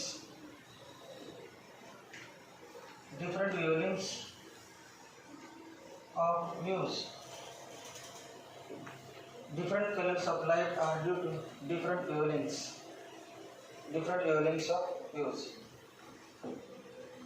Different wavelengths of waves.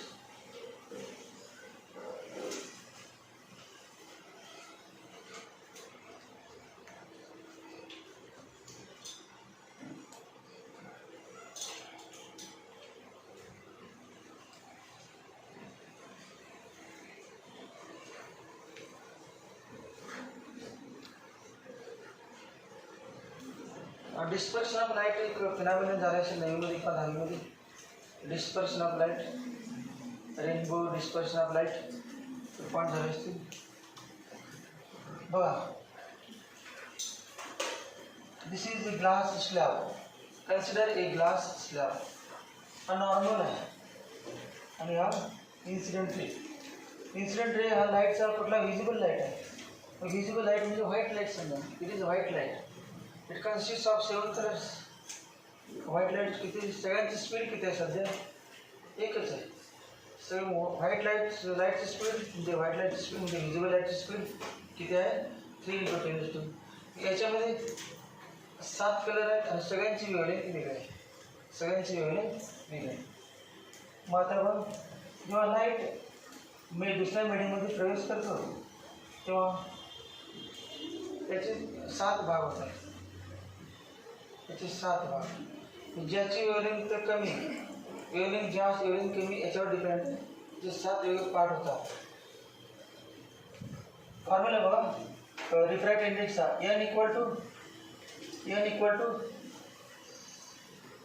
sin I upon sine r, n equal to sine I upon sine R.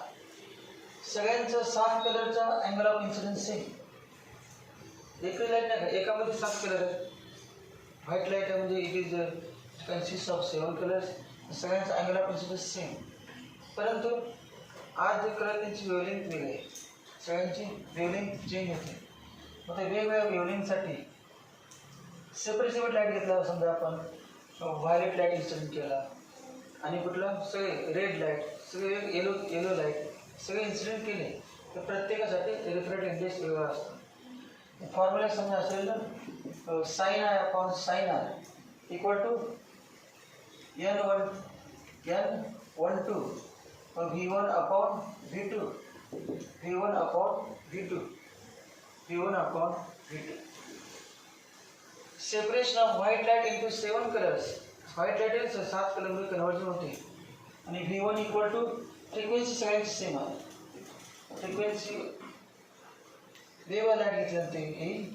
समजा आपण कुठला घेतला, violet light घेतला, angle तेवढाच. White light घेतला angle तेवढाच. Speed किती V1 आणि मिडियममध्ये V2. Formula P equal to nu lambda 1, V equal to nu lambda 2. मग एक कलरचा लाईट घेतला ना, काय सेम असणार आहे, फ्रिक्वेन्सी सेम, परंतु वेवलेंथ चेंज होते. एका मीडियम दुसऱ्या मीडियम जात असताना light travels from one medium into another medium, its wavelength changes. MCQ विचारतात, साऊंड वेव पण तसं आहे. When sound travels from one medium to another medium its frequency remains same. Wavelength change होते. Sound आवाज आहे ना, तर लाईट आवाज कुठलं म्हणाले कॅन्सल झालं. Lambda 1 upon lambda 2, lambda 1 upon lambda 2. हे पण वाक्य आहे. Refractive index is different for different colour because wavelength is different for different color.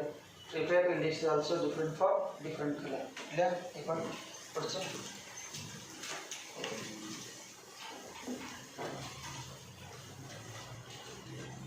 White light is a mixture of waves of different wavelengths. White light is a mixture of waves of different wavelengths. White light is a mixture of waves of different wavelengths.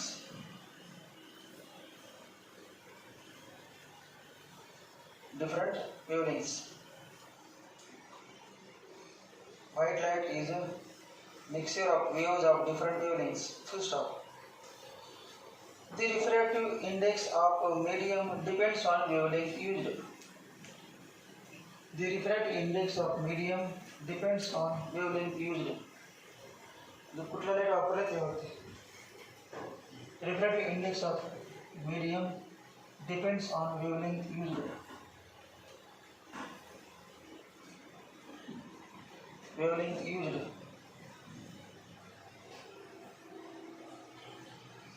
Full stop. Because of this,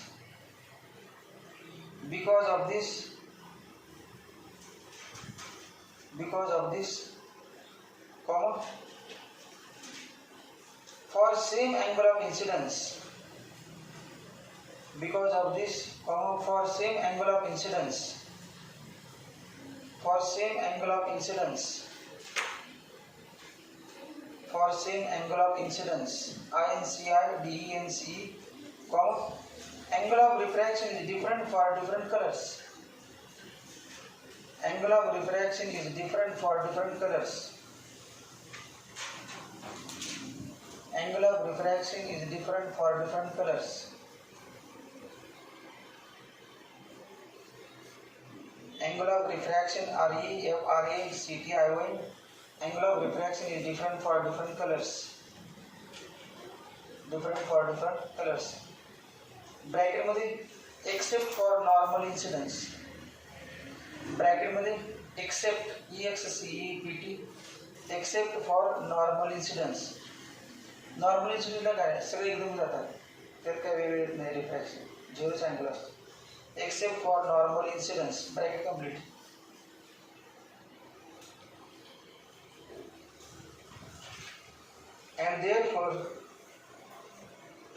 and therefore the colors present in white light gets separated,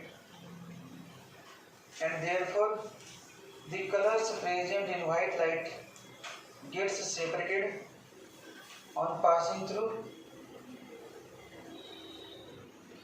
Colors present in white light gets separated on passing through a transparent medium.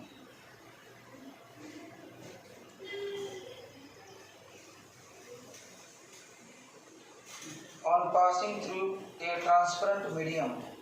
Transparent. Transparent medium. Transparent medium. Full stop. This is the reason for formation of spectrum, and this is the reason REASON. This is the reason for formation of a spectrum. This is the reason for formation of a spectrum. 7 कलरचा spectrum तयार होतो. तर formation of a spectrum and of a rainbow. Spectrum and of a rainbow. RAINBOW. Naveen point heading लागतो हायजीन्स theory. HUYGENS. HUY असं लिहायचं. HUYGENS. S नंतर लिहायचं, या नंतर नाही लिहायचं. हायजीन्स आपण शक्य आपण शेवटी लास्टला लिहायचं. Huygens theory. Huygens theory. Huygens wave theory. आता वेव थेरीचा जसं कुठली थेरी आपण माहिती लिहिली नाही कन्फ्युजन होणे म्हणून डायरेक्ट वेवपासून सुरुवात केली. कार्पस्क्युलर थेरीची माहिती लिहिलीच नसते. पाहिजे तर गेल्या वर्षी व्हिडिओ केले त्यामुळे कार्पस्क्युलर थेरी एक्सप्लेन केलेलं आहे. पॉईंट वाईज त्याचे अजम्पशन्स ऑफ कार्पस्क्युलर थेरी, ड्रॉबॅक्स काय कार्पस्क्युलर थेरीचे, हे सगळं एक्सप्लेन केलेलं आहे. इम्पॉर्टंट काय आहे चॅप्टरमध्ये? या चॅप्टरमध्ये दोन चॅप्टर एकत्र आहेत. पहिल्या पार्टमध्ये इम्पॉर्टंट हायजीन्स थेरी. हायजीन्स थेरीचा उपयोग करून reflection of light, refraction of light explain केले. जे रिफ्रॅक्शनचा पॉईंट आहे तो डिलीट झालेला आहे. रिफ्लेक्शन तेवढा आहे. रिफ्लेक्शनची एक्सप्लेन करायचं आणि एक्झाम्पल्स. चॅप्टर मोठा आहे हा. एक्झाम्पल भरपूर आहेत. एक्झाम्पल पण 40-50 असतील. एक्झाम्पल आता तुम्ही लगेच आजच घरी जाऊन एक्झाम्पल सुरू चालतील. गेल्या वर्षी जे आपले व्हिडिओ केले त्यामध्ये आजचे पॉईंट सगळं एक्सप्लेन केलं आहे. ताजे सगळे आता झालेलेच आहे. जरी आपण फॉर्म्युले लिहिलेच होतो त्यावरती एक 10-15 एक्झाम्पल असतील जास्तच आज झालेल्या पॉईंटवरचे. ज्यामुळे आपण फॉर्म्युला नाही पुस्तकामध्ये तरी पण हा फॉर्म्युला त्यावरचे एक्झाम्पल, मग ते सगळे एक्झाम्पल तुम्ही सोडू शकता. वळी नाहीत बघ पहिला पार्ट एक्झाम्पल्स. शेवटी चॅप्टर संपले तर शेवटी घेतलेत. मध्ये असतील कुठे आहेत बघा त्यामध्ये कुठल्या व्हिडिओमध्ये. हायजीन्स थेरी मध्ये आहे. हायजीन्स थेरी, वेव्हफ्रंट, हायजीन्स प्रिन्सिपल. इमॅजिनेशन पॉवर थोडी जास्त पाहिजे. हे जनरल झालं आपलं आज झालं ते. हायजीन्स प्रिन्सिपल करायला प्रत्येक विद्यार्थ्याची इमॅजिनेशन पॉवर जास्त पाहिजे. उद्या पण डेव्हलप करायला.